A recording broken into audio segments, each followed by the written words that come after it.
Welcome to Tamer Bowling Video Ball Reviews. If you like what we do, please support us by joining our Patreon page. A big thank you to Jeff Miller and Ron Hoppy. Don't forget to check out Haley's Pro Shop in Burlington, Washington for world-class drilling and coaching. Welcome back, everybody. Today we're looking at the new Storm Axiom.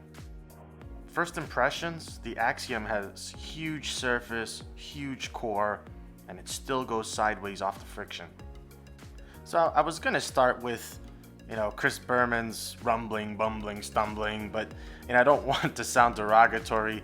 The Axiom just has that extremely dusty look out of box and a smooth motion. Looks a lot more than 3,000 out of box, maybe 1,000. But anyway, the bottom line is that due to the aggressive cover, it picks up and goes, no question. It's going to read the lane. The interesting bit is the more you get it into friction, the harder it moves. Seems logical, but many big pieces just labor when they see too much friction. This thing stands up and goes. So to some extent, I can understand what Storm says about their next-gen nano cover. It's definitely capable of generating strong angles. One of the challenges on this medium, high volume house pattern is that I really don't need this much ball typically. This ball did offer me great pocket control. I did leave some flat sevens occasionally. If I hit it right, it was a great looking strike every time. If I missed it a bit off my hand, I could probably call a flat seven. Just needed to work it more than I would like to carry, which tells me it's just a touch too much ball for the pattern. But I really see this ball like a symmetric UFO. They're pretty similar in ball motion overall. Pocket control is not a bad trait to have. The way it responds to friction will give it a leg up on some other pieces that kind of die in the friction. And this really showed off on the sport shot. Sean was next, and here you can see the motion with a higher rev rate. The ball is strong, but it certainly didn't feel unusable by any means. It was actually quite angular in his hands.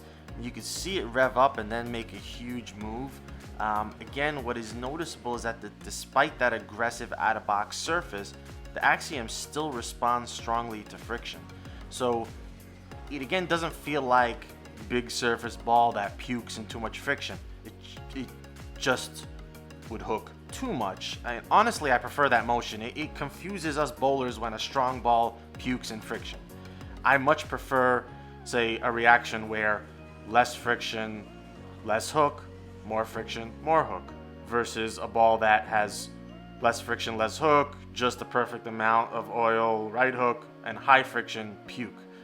That's kind of annoying, to be honest. But for Sean, he had a touch less forgiveness than I for misses in due to his rev rate. You can also see that he can wheel it, is very capable of creating angles, so you aren't worried about it straightening out too much in the roll phase.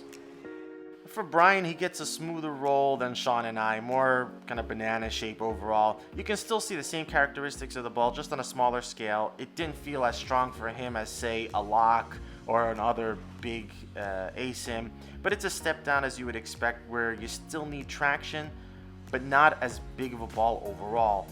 Generally, Bryan had a really good look with the Axiom. Here you can see how the ball shapes going down and in. It never felt jumpy. The Axiom has a nice smooth shape throughout the lane. Bryan had probably a touch more miss room in than out due to the way he shapes the ball combined with the ball's characteristics, but it was quite easy to control the pocket and carry percentage was quite high for him.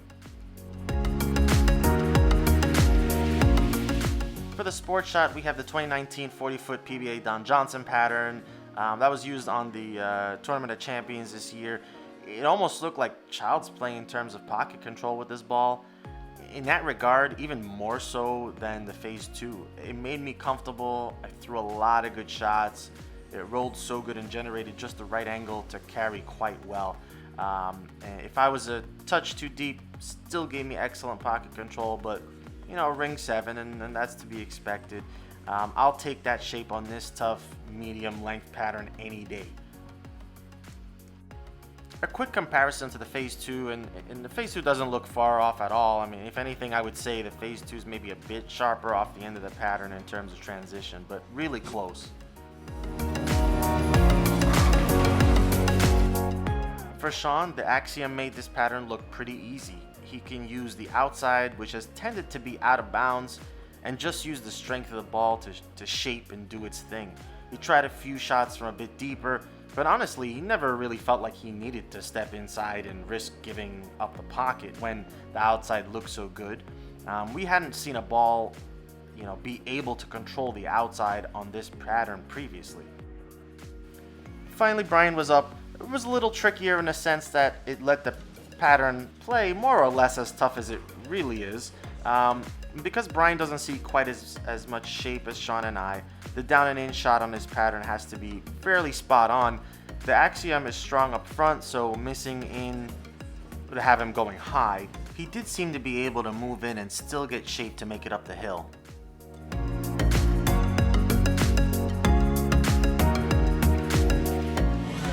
Alright, final thoughts. I'm giving this ball an A- for value. I also give it a solid B+ for house, and same on sport shot. The Storm Axiom may wind up garnering higher scores in longer term testing, but the initial look is very promising. The big takeaway is this is a strong ball that seems to proportionally respond to friction. So it generally doesn't surprise you with its behavior. If it hooks too much, it saw too much friction. Miss out to the friction and it stands up hard to recover. It's very forgiving while still being a strong ball with good carry overall. I can see myself replacing my Phaze II with the Axiom in my bag and being totally comfortable with it. If you don't want to miss any of our reviews, don't forget to subscribe and click the notification button.